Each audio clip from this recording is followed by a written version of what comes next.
Hello mga kamamis. Ang ulam ni Lola ngayon ay malunggay at talbos ng kamote at may sardinas. Paano po? Kasi ang ulam ko kagabi, adobong pork chop na may patatas. Naku po, ang hapdi ng tiyan ko, hindi ako nakatulog. Hingab ako ng hingab po. Nangangalay. Gaganon-ganon po. Nangangalay na yung ganito po. Sabi ko, anong nangyari? Ang sarap naman ng ulam ko. Ayun.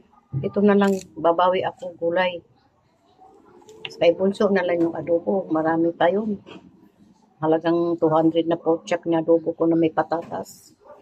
Ayan, ulam na lang niya. Kasi nanghihina ako sa kinain ko kagabi na. Yung nga ulam namin.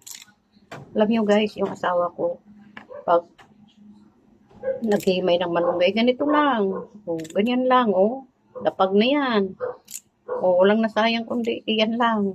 Ginaya ko na rin, madali pa. Yan. Ito po ang ulamin ko ngayon. Tapos nanguha ko rin ako ng ano. Yan.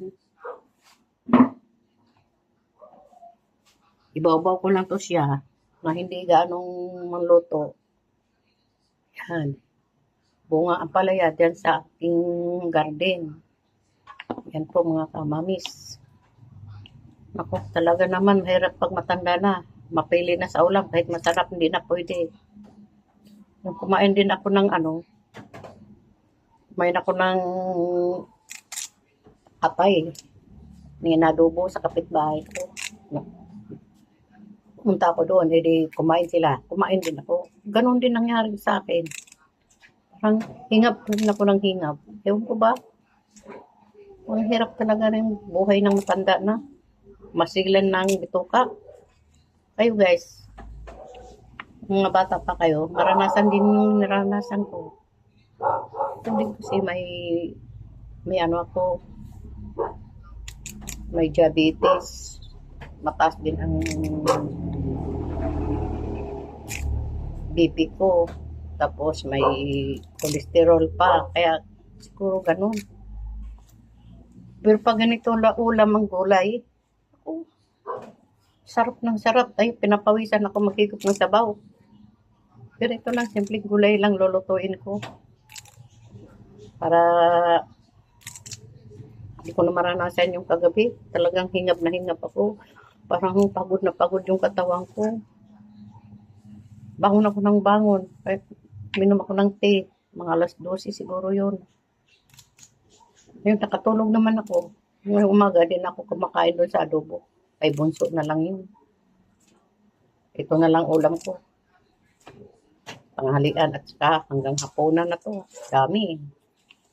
Ang daming malunggay sa puno dyan sa amin. Dami kong tanim. Kaya ito na lang oh. Araw-araw ulamin ko may sabaw na malunggay.